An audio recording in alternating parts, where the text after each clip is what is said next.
As you can see, some of these are stubborn. I'm gonna just throw a ratchet on you. I'm not sure why that one's a little sticky, but the ratchet helps.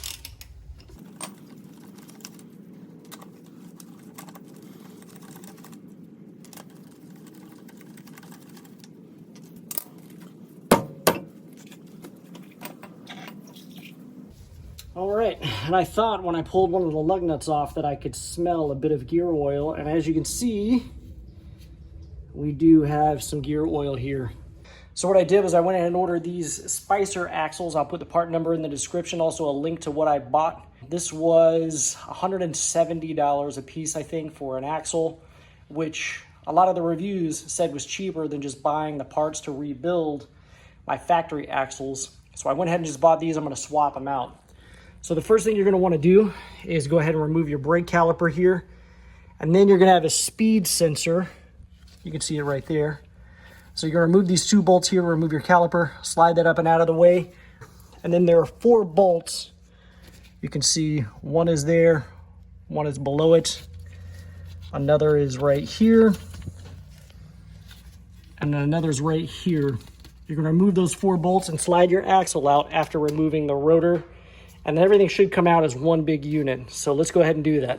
So to get your caliper off, it's going to be an 18mm bolt. And all I've got here is a nice long breaker bar that I'm gonna break that loose with. So I've got it on there. There we go. And I'm gonna loosen the lower bolts.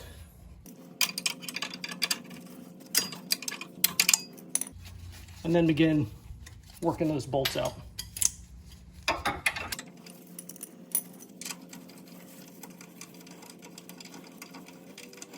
So I'm gonna go ahead and do my brakes at the same time, pads and rotors, while I've got this all taken apart. That's actually what I started out to do, but then found out I had an axle leak. So may as well do it all at the same time. I just held off on the brakes until I got my axles. Summit racing is usually pretty good. Typically only takes a few days to get parts down here in Florida. I don't know about other parts of the country, but they have a warehouse in Georgia, and a lot of times stuff comes from there.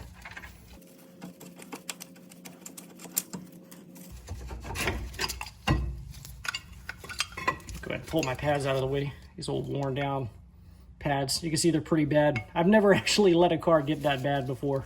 It's terrible, I know.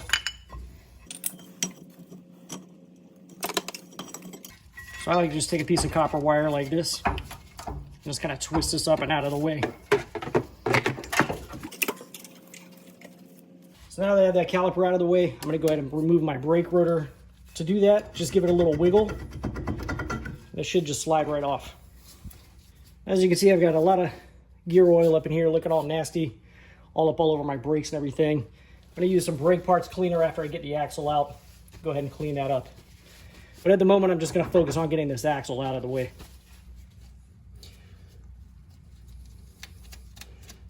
So again, you wanna undo the speed sensor. It's pretty easy. You just push down on the little clip on the top and pull it back. I know the lighting probably isn't great there for you guys, but it's not too difficult to see what needs to be done. You just push down on the little clip and pull the connector apart. Okay, so this thing is not being cooperative, so what I'm gonna try to do is get a little more clearance to work with. So I'm gonna pull this back and down to try to get a little more angle on this. Oh, okay, and then it pulled right out. So once I was able to pull it out of there and give it a little angle here like this, it was able to pull straight out of the hole that it was in there. So that's out. By the way, the caliper bolts were at 18mm. I'm gonna figure out what size these are holding the axle in. And that is also going to be an 18mm.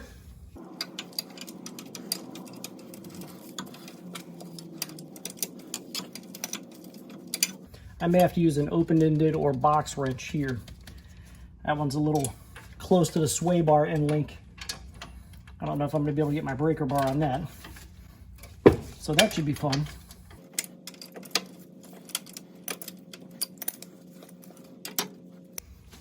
So got my 18mm box wrench here. And that wasn't too bad.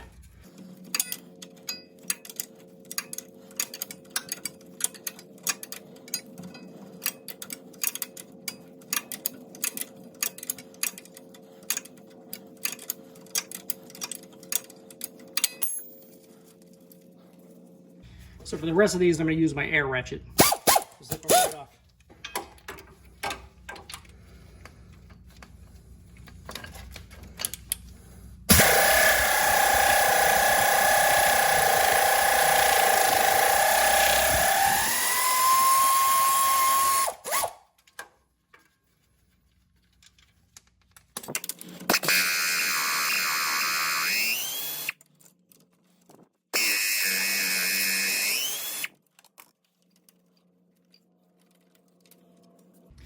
So now I did go buy a slide hammer from Harbor Freight because I knew that I was going to have to pull the bearing race out. But since I can't get this out, I'm going to try to use the slide hammer here to see what happens.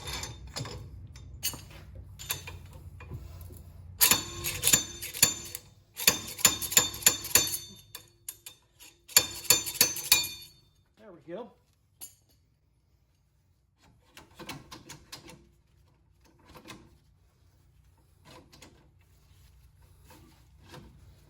Hold on, I'm hitting my brake sensor here, or my wheel speed sensor, which I definitely don't want to mess that up.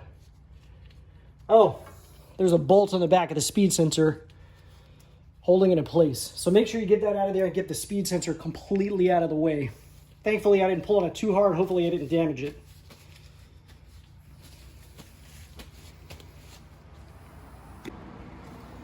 So this is actually going to be an 8mm here, holding that speed sensor onto the axle. And as you can see, once these bolts come out of the housing, it's kind of just free to move around. But I would definitely recommend doing this step earlier in the process so you don't risk damaging your speed sensor. Because in order to get to this, you will have to take your brake rotor back off if you damage it, if you find that it's damaged later. So, and I did do that when working on the front axles already, so that's always a good time.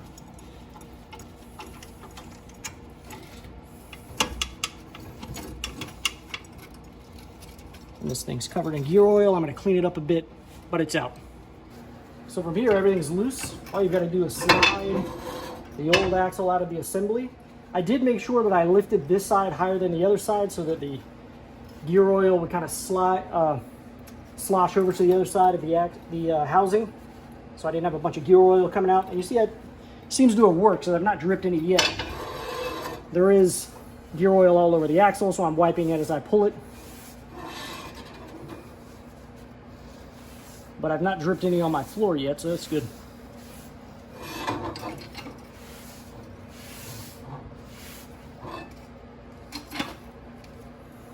Okay, so the next step is to use our slide hammer and pop out this bearing race.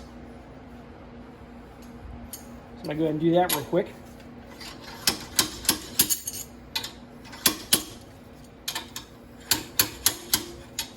I've heard some say they could do this without a slide hammer, but I made sure I had a slide hammer handy just in case, because my luck is that I would not be able to get it out as easily as others had. I don't know if your luck is the same way, but that's how mine goes. But you see with the slide hammer, it comes out pretty easy. Not only that, the slide hammer came in handy when removing the axle itself. So I'm glad I had it available. So the next thing I'm going to do is remove my brake assembly from the old axle. Get the old axle out of the way.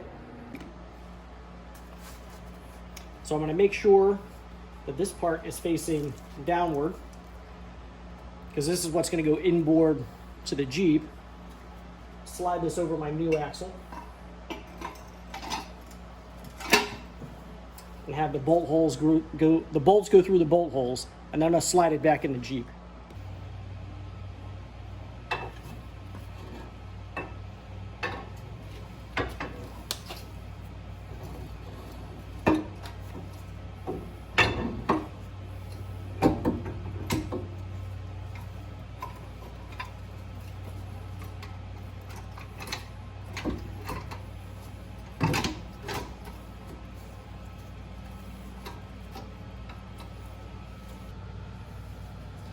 So now I will begin the process of putting my 4 bolts back onto my nuts here.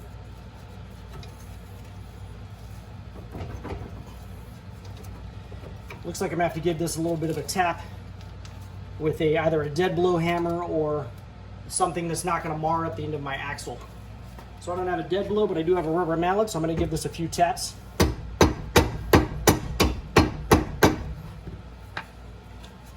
And what I'm trying to do is get this axle started into the housing a little bit. Oh wait, there we go. It's actually in far enough. So what you want is your bolts to start sticking out like you see here, so you can get your nuts on the back of them.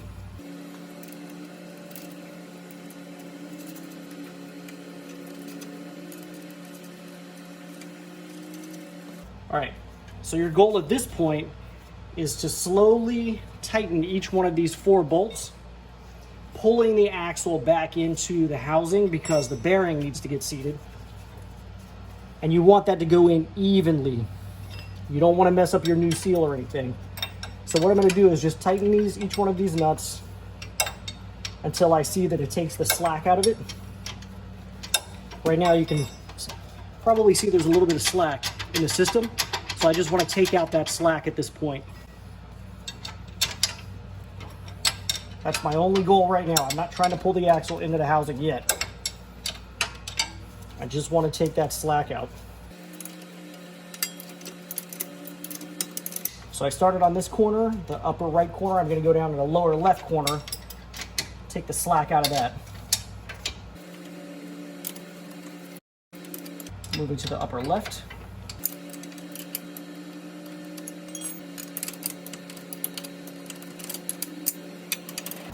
And the lower right.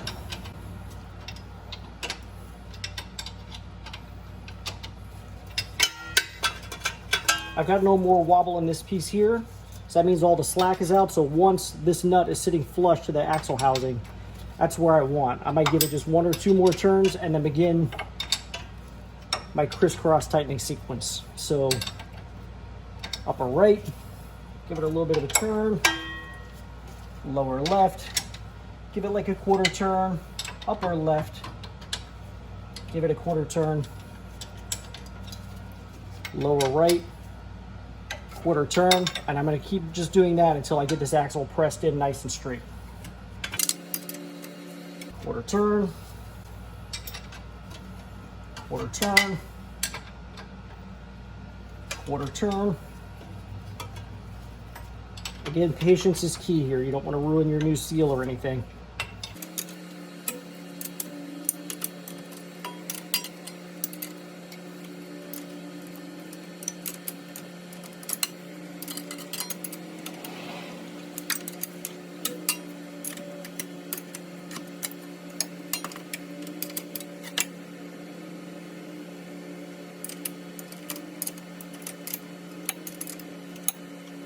So another thing you can pay attention to, which I just noticed, if you want to make sure this is being pulled in at the same rate, is watch here how many bolt threads are exposed. Right now I'm at 3 threads here, but my upper left is only at 2, so I'm going to bring that one in a little bit. So we've got the same number of threads exposed, because obviously you want this to go in perpendicular and straight to your axle housing. So once I see that's happening, I'll go ahead and go back to my 1/4 turns. Again, paying attention to my thread counts.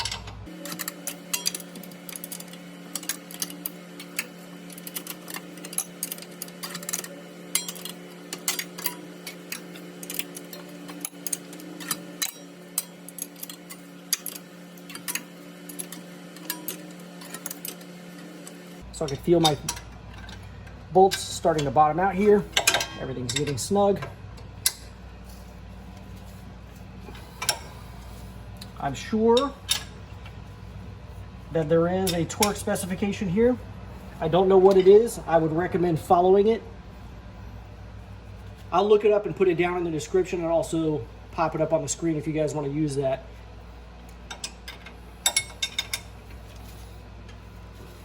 I'm just going to make sure they're good and snug. I can't imagine they're more than about 40 or 50 foot-pounds, but we'll see.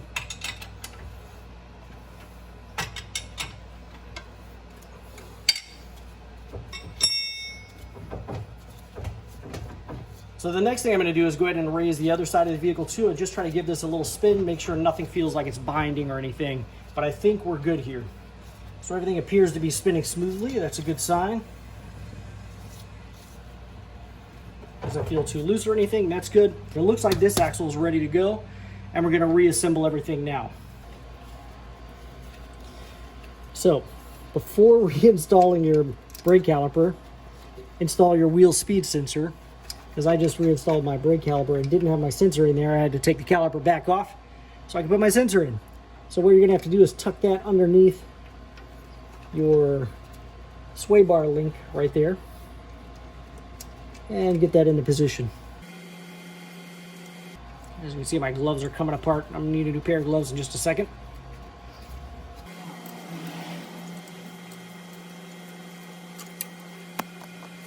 Once you've got that little 8mm bolt snug down, don't forget to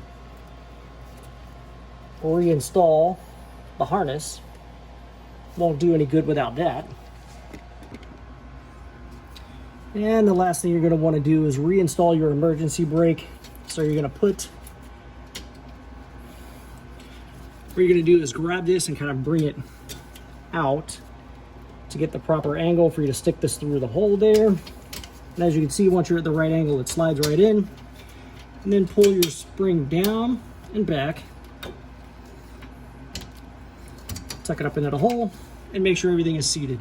Put this thing back together and you're done. So thank you very much for watching. I hope this video helps you out when you go to do your job. Gives you a little bit of insight as to what you're looking for and what you're going to be doing here. So thank you. Hit the like and subscribe button, guys. Thank you very much.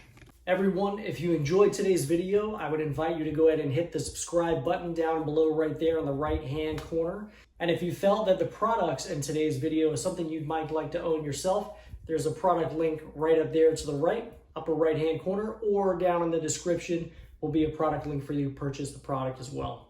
Thank you very much for watching YouTube.